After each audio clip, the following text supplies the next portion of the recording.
खट्टा खाने वाली चुड़ैल।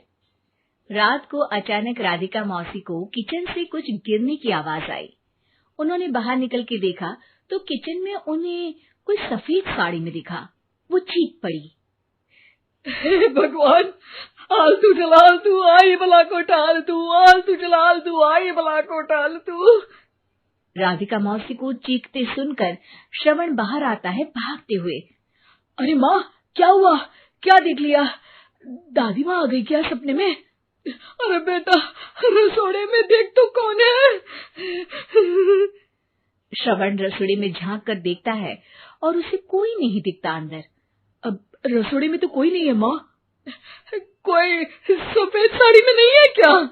नहीं माँ, कोई भी नहीं है। चिल्लम चिल्ली की आवाज सुनकर काजल भी वहां आ जाती है। अब क्या हो गया माँ जी? अरे बेटा, रसोड़े में एक चुड़ैल थी सफेद साड़ी में। अरे क्या कर रही थी वो अंदर? अरे बताया नहीं, कल आएगी ना तो पूछ लूंगी। चुड़ैल जी, आपका क्या प्लान है? माँ जी, रात बहुत हो गई है, आपने कोई बुरा सपना देखा होगा, चलिए सो जाइए।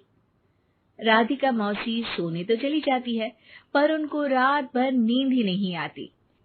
वो कुछ भी उलझुल बातें सोचने लगती है। कहीं चुड़ैल की वजह से तो घर में टेंशन नहीं हो रहा, कहीं उसी की वजह से तो वो दादी नहीं बन पा रही। सुबह जब राधिका मौसी रसोड़े में छानबीन करती है तो पाती है कि नींबू का अचार गायब है। चुड़ैल नींबू का अचार ले गई, मुझे तो ठीक नहीं लग रहा कुछ। चुड़ैल को भी पता है कि जिंदगी का असली मजा तो खट्टे में ही है। राधिका मौसी झट से श्रवण को फोन कर देती है। बेटा, मुझे समस्या समझ में आ गई है, हमें एक तांत्रिक की जरूरत है। अरे क्या बोल रही हो माँ, तांत्रिक की क्या जरूरत है? आप पूजा पाठ तो कर ही रही हो ना। आलतू जलालतू मंत्र सारे फालतू जैसे कुछ मंत्र पढ़ो, चली जाएगी अपने आप चुड़ैल। अरे नहीं बेटा, कभी चुड़ैल को कम नहीं समझते। अरे तुझे पता भी नहीं चलेगा कि कभी वो छल करके काजल की जगह घर की बहू खुद बन जाएगी। क्या माँ, कुछ भी बोल रही हो? कहाँ काजल और कहाँ चुड़ैल? वैसे एक बात बताओ, काजल को अगर गाने के लिए बोल देना तो चुड़ैल काजल की आवाज सुनकर घर तो क्या, धरती लोग छोड़कर चली जाएगी। तुम ना पढ़े लिखे बच्चे हर चीज को मजाक समझते हो। तुम रहने दो, मैं खुद ही तांत्रिक को बुला लेती हूँ। अच्छा सुन, शाम को इमली लेके आना। क्या है कि चटनी खाए बहुत दिन हो गए है ना? नहीं माँ, इमली तांत्रिक से ही मंगवा लो ना, आटा वगैरह भी उसी से पिसवा लेना। देखो मुझे काम करना है। श्रवण रात को कई तरह की सब्जियों के साथ माँ के कहने पे चटनी के लिए इमली भी ले आया था, लेकिन राधिका मौसी के दिमाग में अलग ही फिल्म चल रही थी। उन्हें अब सिर्फ शक ही नहीं यकीन होने लगा था कि शायद चुड़ैल ने श्रवण पर अपना जाल बिछा दिया था, जिस वजह से श्रवण उनकी बात ही नहीं मान रहा था। पर कोई नहीं, आने वाली रात में राधिका मौसी खुद तैयार हो गई चुड़ैल को पकड़ने के लिए। रुद्राक्ष की माला, तुलसी का पत्ता, हनुमान चालीसा सब हाथ के पास ही था, बस चुड़ैल का इंतजार था। और जैसा राधिका मौसी ने सोचा था वैसा ही हुआ। वो चुड़ैल उस रात भी आई, पर वो राधिका मौसी से तेज निकली और राधिका मौसी के उससे पकड़ने के पहले ही वो भाग खड़ी हुई। जरूर बहू पे साया है उस चुड़ैल का, तभी तो श्रवण के कमरे में गई है। और अगली सुबह राधिका मौसी पिछली रात हुए हमले में किन चीजों का नुकसान हुआ उसका हिसाब लगा रही थी। उनके खेमे से एक आम के अचार की शीशी भी गायब हो चुकी थी और वो इमली भी जो कल श्रवण लेकर आया था।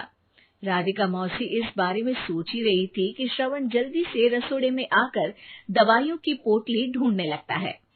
अरे बेटा, क्या हो गया? अब माँ, वो काजल की तबीयत खराब है, बहुत घबराहट हो रही है उसे।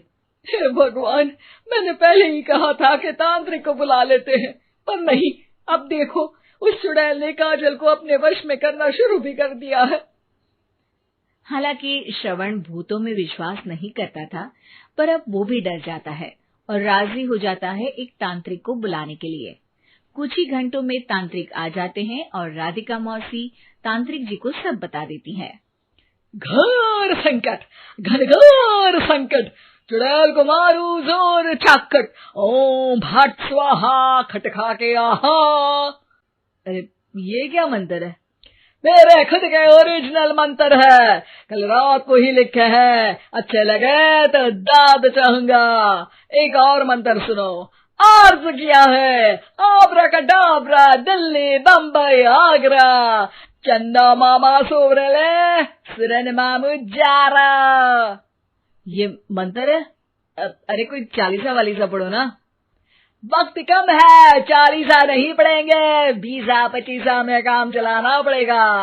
अलग निरंजन जाके लंदन, मुफ्त का मंजान घिस मेरे नंदन। अरे जल्दी करो तांत्रिक जी, जल्दी करो।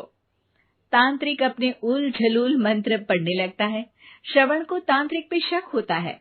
वो अपने एक डॉक्टर दोस्त को कॉल कर देता है ताकि कोई अनहोनी हो तो इमरजेंसी में चीजें मैनेज हो जाए।